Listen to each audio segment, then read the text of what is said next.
사랑하는 여러분, 추석 명절 잘 지내셨습니까? 네. 흩어져 있던 가족들이 한데 모이게 돼서 반갑고 기쁘셨을 줄 믿습니다. 그간의 이야기를 나누면서 쉬면서 그리스도의 평안을 누리는 명절이 되셨기를 바랍니다. 그런데 여러분, 명절이 기쁘고 반갑지만은 않은 형제 자매들도 있습니다. 돌아갈 고향이 없거나 반겨줄 친척이 없는 외로운 분들도 있습니다. 저는 지난주에 남편 목사님과 함께 몇몇 형제님 가정을 찾아가게 되었었는데 마음이 참 무겁더라고요. 저는 친척도 있고요, 가정도 있고요, 사랑하는 여러분도 계시기 때문에 명절이 복되고 감사하기만 한데 저만 즐거운 것 같았기 때문입니다. 명절 즐거운 줄만 알았지 찾아와 준 사람 한 명도 없는 분들, 그런 분들을 돌아보지 못했던 것에 대해서 죄책감이 들었습니다. 어쩌면 우리는 너무나 나 중심으로만 살고 있는지 모르겠습니다. 나 즐겁고 내 가족만 잘 쉬면 되는 그런 연휴가 아니라 친족들의 사정도 살펴주고 또 이웃의 아픔도 보듬는 연휴가 되기를 소원합니다. 오늘 본문에서 야곱과에서는 참으로 오랜만에 서로 대면하게 되었습니다. 이들은 쌍둥이입니다. 어머니 태에서 함께 있었고요. 한날 한시에 태어나서 함께 자랐습니다.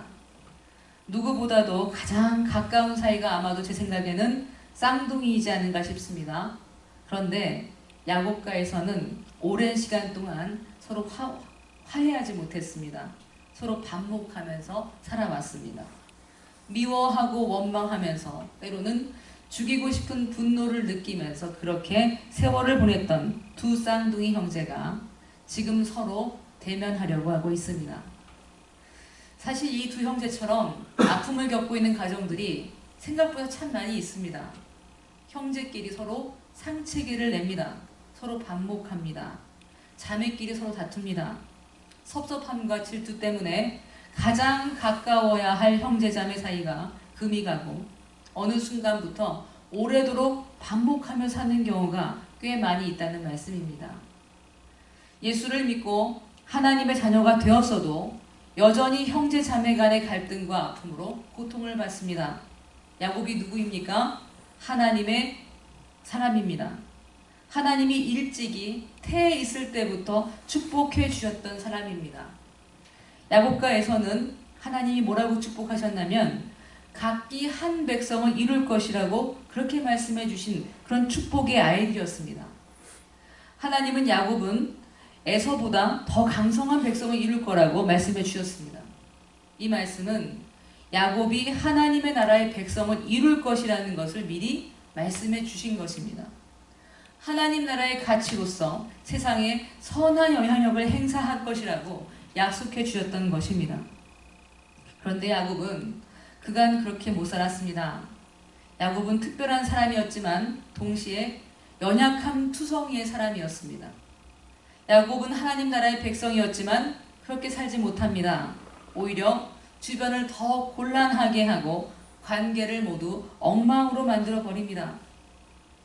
어떤 분들은 해석하기를 야곱이 에서보다 하나님의 사랑을 받은 이유를 야곱이 하나님의 복을 더 사모했기 때문이다. 이렇게 해석하시는 분들도 계십니다. 그런데 저는 생각이 조금 다릅니다.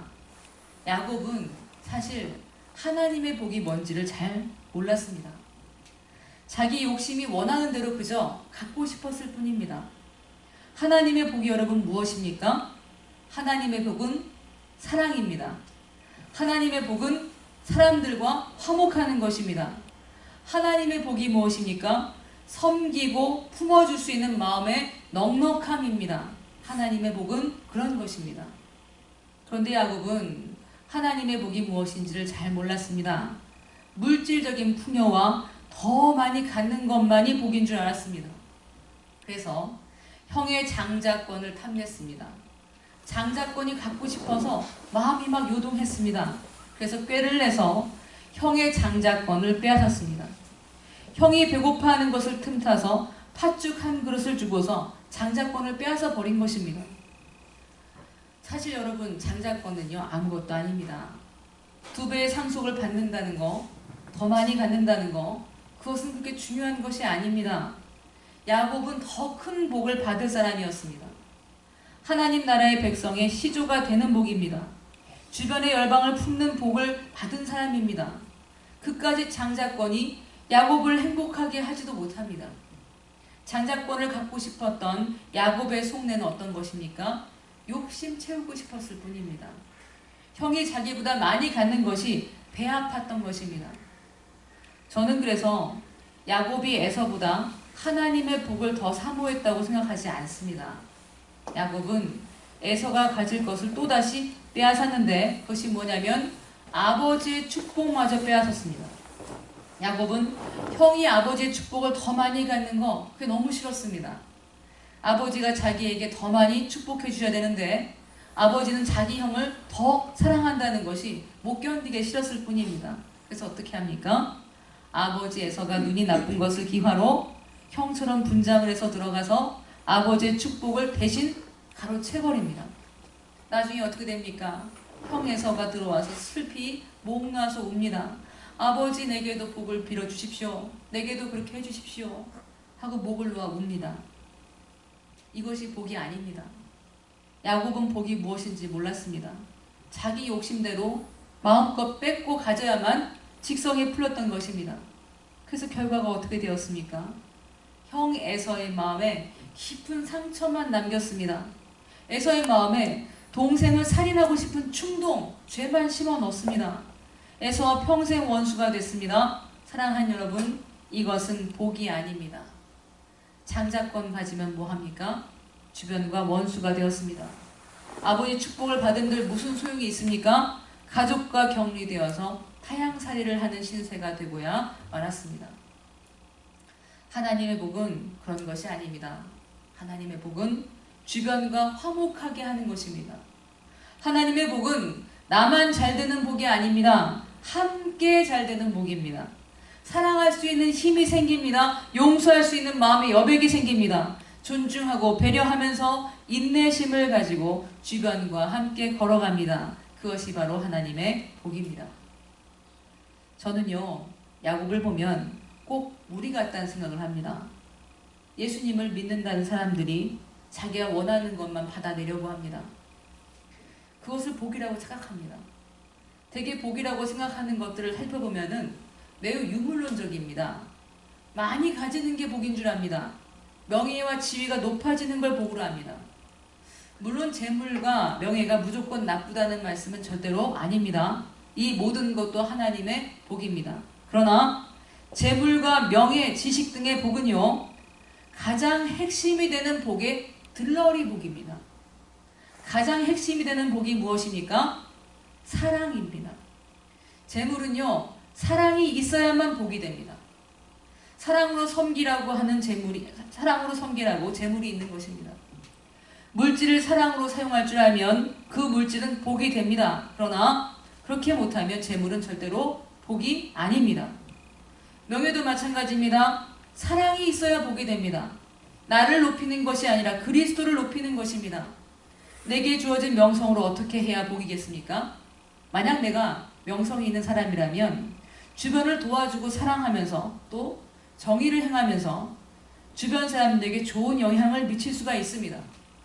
명성이 없는 사람보다도 명성이 있는 사람들, 사회적으로 지위가 있는 사람들이 선행을 하면 많은 이들에게 도전을 줍니다. 명예로운 지위에 있는 사람이 교만하지 않고 오히려 섬기고 겸손하면 주변에 복이 됩니다. 사랑하고 돌보면 훨씬 좋은 영향을 세상에 미칩니다. 명예도 사랑이 있어야만 복이 되는 것입니다. 그러나 사랑이 없는 명예는 독입니다. 그것은 복이 아닙니다. 그런데 예수를 믿는다는 우리들, 교회를 다닌다고 하는 그리스도인들은 야곱처럼 하나님의 복이 무엇인지를 잘 모릅니다. 더 가지고 누리고 싶은 욕망을 하나님의 복인 양 왜곡시켜서 빼앗고 나쁜 영향을 미치면서 살아갑니다. 그래서 관계를 모두 엉망으로 만들어버립니다. 끊임없이 주변과 나를 비교하고 질투합니다. 그러면서 고통을 계속해서 받습니다. 믿는 사람들도 별반 차이가 없습니다. 왜 그렇게 안타깝게 살아갑니까? 하나님의 복을 모르기 때문입니다. 하나님의 나라의 백성이 어떻게 살아야 하는지를 모르는 것입니다. 야곱은 너무나 비싼 값을 치르고 나서야 자신의 지난 날을 돌아보게 되는 시점을 맞이하고 있었습니다. 야곱은 이제 돌아오고 싶었습니다. 아버지의 땅으로 가고 싶었습니다. 어머니와의 추억이 있는 그곳으로, 하나님이 주신 그 땅으로 돌아가고 싶었습니다. 그런데 돌아가는데 큰 걸림돌이 있었습니다. 자신이 자초한 과거입니다. 형 에서가 마음의 부담이 되었습니다. 형의 장자권을 빼앗고 형의 축복을 가로챈 대가로 형은 야곱을 죽이겠다고 이를 갈았습니다. 시간이 많이 흘러서 지금은 20년이나 지났지만 형이 어떻게 나올지는 장담할 수가 없습니다. 야곱은 혼자가 아니었습니다. 부인이 4명이나 있었고 자녀를 많이 낳았습니다. 아들만 9이나 데리고 있었습니다. 그동안 애써 모은 재산도 재산 날리는 건 상관없습니다. 그러나 사랑하는 아내와 자녀들이 목숨을 잃을지도 모르는 일이었습니다. 야곱은 형에게 먼저 사람을 보내서 기별을 전했습니다.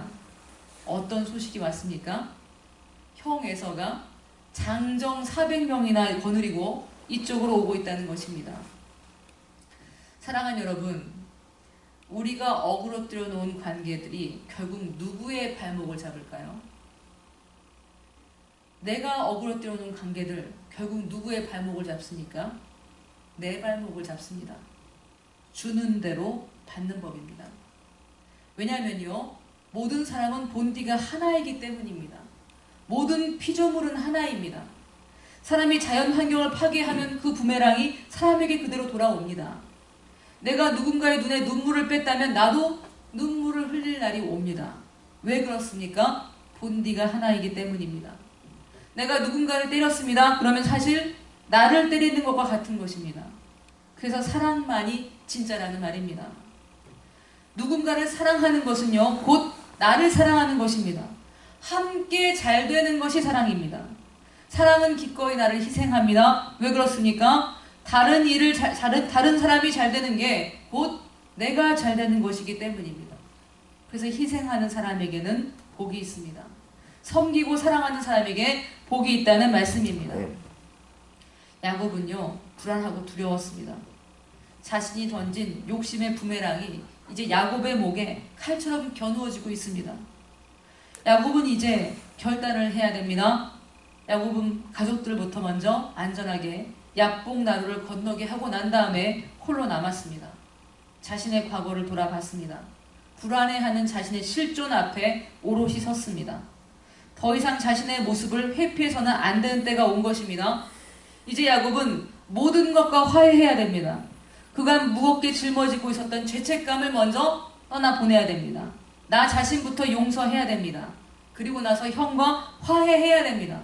두렵고 무섭지만 자신이 만들어 놓은 그 실패 아래 이제는 풀어야만 합니다.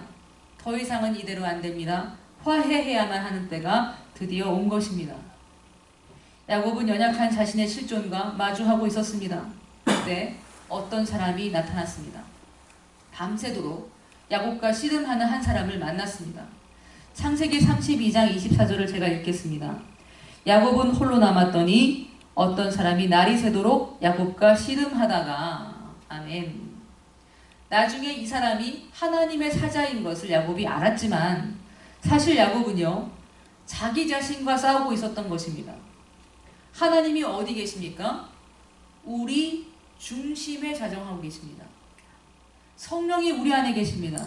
진짜 내 모습, 나, 그 중앙에 성령이 계십니다. 우리가 어떻게 하나님과 만나게 될까요? 나 자신을 마주 대할 때 하나님을 만납니다. 내 실존과 마주할 때 하나님을 만납니다. 연약하고 고통받는 나를 직시하면서 참된 나를 찾아가는 과정에서 하나님을 만납니다.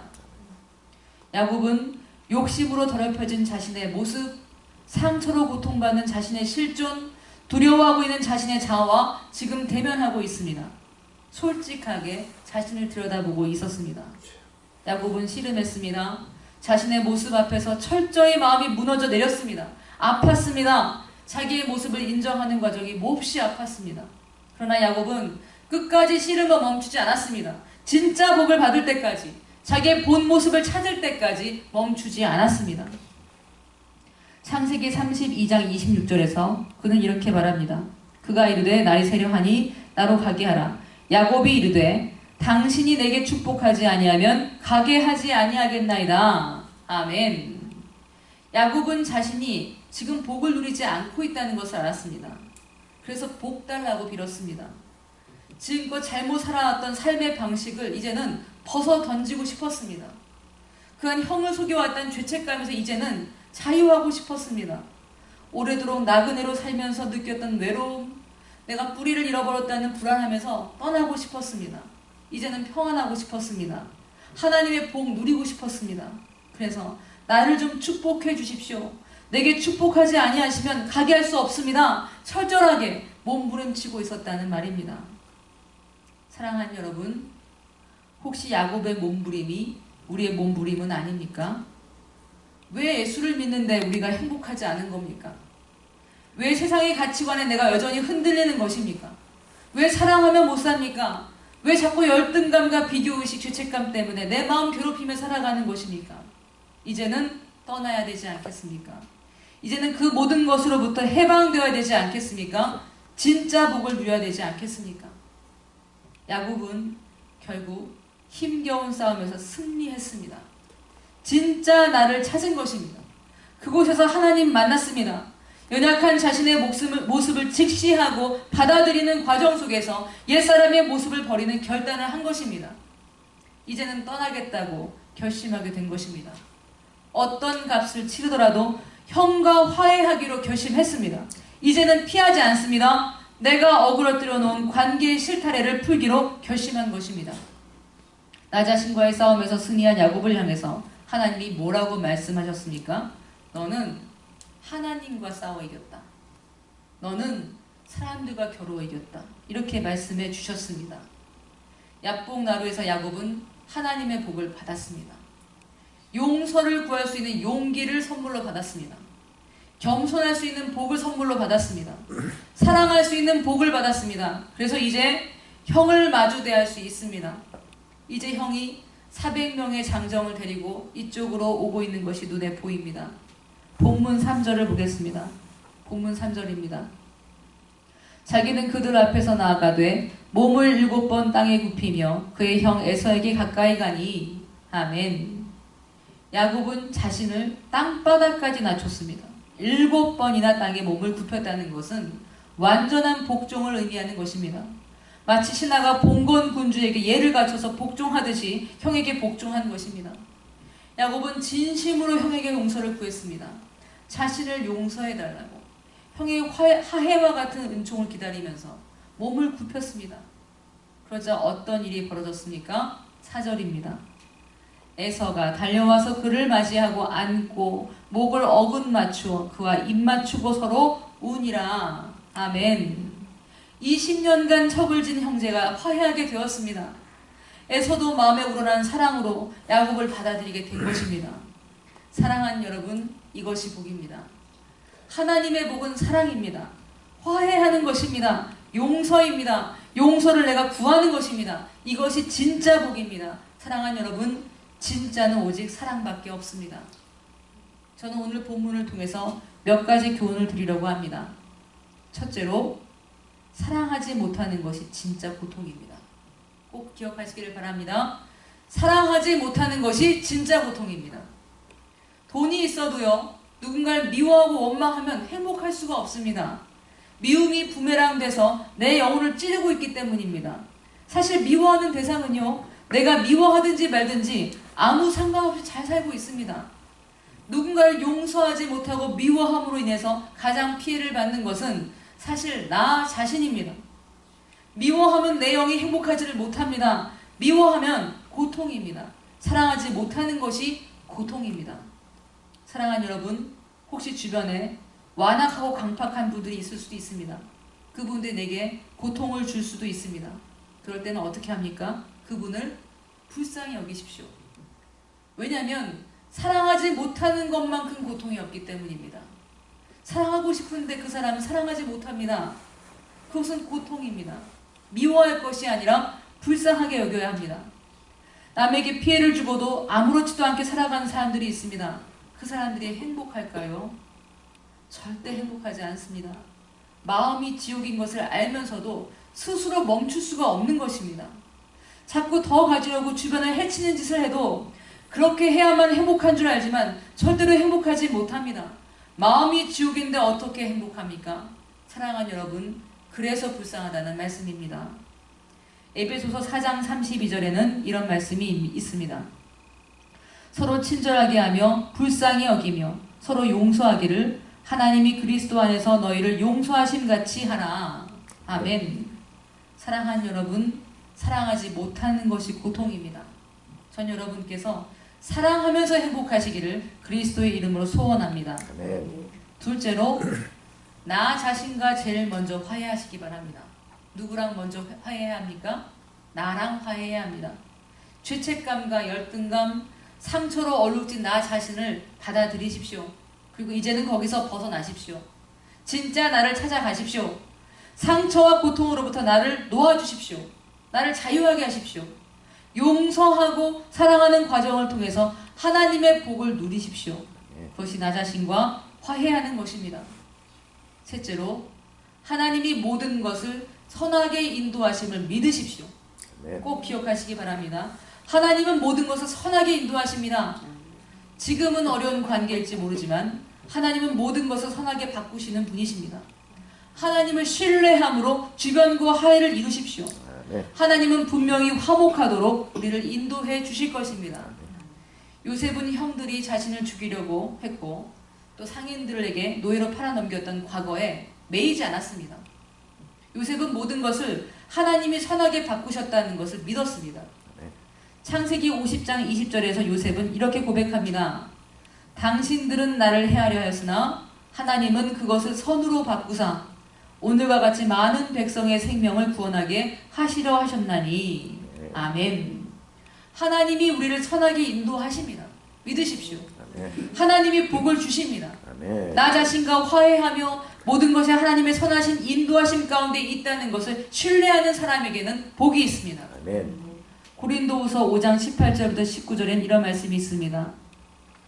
모든 것이 하나님께로서 났으며 그가 그리스도로 말미암아 우리를 자기와 화목하게 하시고 또 우리에게 화목하게 하는 직분을 주셨으니 곧 하나님께서 그리스도 안에 계시사 세상을 자기와 화목하게 하시며 그들의 죄를 그들에게 돌리지 아니하시고 화목하게 하는 말씀을 우리에게 부탁하셨느니라. 아멘. 하나님을 신뢰하시기를 바랍니다. 화목을 이루는 성도님들이 되시기를 바랍니다. 사랑할 줄 모르는 사람들을 불쌍하는 여러분들이 되십시오. 미워하고 원망하며 질투하는 마음으로부터 자유하시기를 바랍니다. 나 자신과 화해하고 사람들과 화해하며 모든 피조물과 화해하는 성도님들이 되시기를 예수 그리스도의 이름으로 축원드립니다. 아멘. 기도하겠습니다.